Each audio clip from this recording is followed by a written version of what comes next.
ֆիզկուլտուրա է իրենց մոտ, որից հետո անմիջապես տուն են գնալու։ Այդ իսկ պատճառով 1 ժամ շուտ են բաժանում հեռախոսները։ 8-ից 15-ից մինչև 2-ը հեռախոսները այստեղ են լինում։ Դասերի, դասամիջոցների ընթացքում Երևանի համար 2 հիմնական դպրոցի աշակերտներին արգելված է բջջայինից օգտվելը, բացառությամբ այն դեպքերի, երբ դա դասագրքով է պահանջվում։ Նոր դասագրքերում հավելյալ տեղեկություններ ստանալու համար ներմուծվել են QR կոդեր, որոնք առանց բջջայինի հնարավոր չէ օգտագործել։ Այս դպրոցի տնօրինությունը մայրաքաղաքի մի քանի այլ դպրոցների նման 3 տարի առաջ ինքնուրույն է որոշել արգելել բջջայինները։ Ուրախություն մեզ, մեր ծնողները շատ ակտիվ համագործակցում են եւ կիսում են դպրոցի որոշումները, չնայած որ նաեւ համատեղ ենք այդ որոշումը կայացրել, այնուամենայնիվ գիտակցում ենք, որ հեռախոսը թերևս երեխայի համար պետք է լինի միայն կապի միջոց։ Հիմա արդեն Երևանի քաղաքապետարանն է ցանկանում սահմանափակումներ մտցնել։ Քաղաքապետարանի կրթության վարչությունը մասնավորապես առաջարկում է առաջինից 6-րդ դասարանցիներին արգելել դասաժամերին, միջոցառումներին եւ նույնիսկ դասամիջոցների ընթացքում ունենալ միացված հեռախոս, իսկ 7-ից 12-րդ դասարաններում էլ սահմանափակումներով օգտվել հեռախոսներից։ Քաղաքապետարանն առայժմ առաջարկությունն ուղարկել է դպրոցներին դիտարկումներ ստանալու համար։ Խոսքը միայն հեռախոսների մասին չի, պլանշետների, խելացի ժամացույցների, բոլոր սարքավորումների մասին է, խիստ սահմանափակումներ, բացառապես կրթական նպատակներով եւ ուսուցչի հրահանգով եւ վերահսկողությամբ։ Դա կարող է շաբաթական 1-2 անգամ տեղի ունենալ։ Դպրոցականները սկզբում որոշակիորեն մի փոքր կնդվզեն այս մեր որոշմանը, բայց կրթության որակի վրա, նրանց առօրյայի, նրանց նույնիսկ երջանկության վրա վստահորեն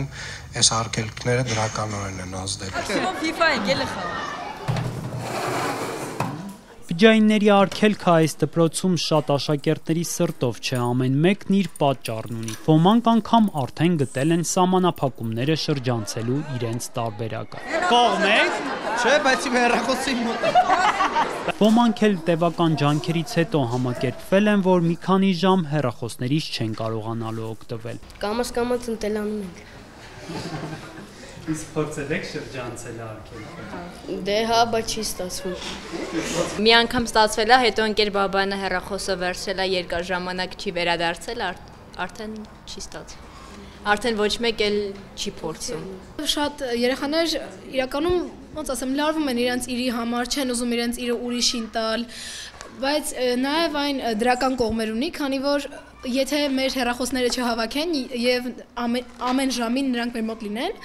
պարզա բոլորը որոշելու են, ուզենալու են զբաղվեն, ժամ նայեն, անդադ միացնելու են հեռախոսները եւ դասը խանգարվելու է։ Ուսուցիչները պնդում են, բջջայինների արգելքը դասապրոցեսին չի խանգարում։ Հակառակը օգնում է, որ աշակերտները կենտրոնանան դասերի վրա։ Միաժամանակ ընդունում են, որ որոշ դեպքերում ստիպված են լինում իրենց սահմանած արգելքը խախտել։ Տեսեք, եթե անհրաժեշտություն է լինում, մենք խնդրում ենք դասղեկներին տվյալ պահին տրամադրում են եւ այդ պահին երեխաները աշխատում են եւ էլի հետ է վերադարձում դասղեկը, որովհետեւ առանձնապես խնդիր չենք տեսնում։ Մյուս կողմից էլ մենք դպրոցում ունենք արդեն էլեկտրոնային սենյակներ, որտեղ երեխաներն արդեն տվյալ սենյակներից օգտվում են եւ տվյալ նյութերը կարողանում ենք նաեւ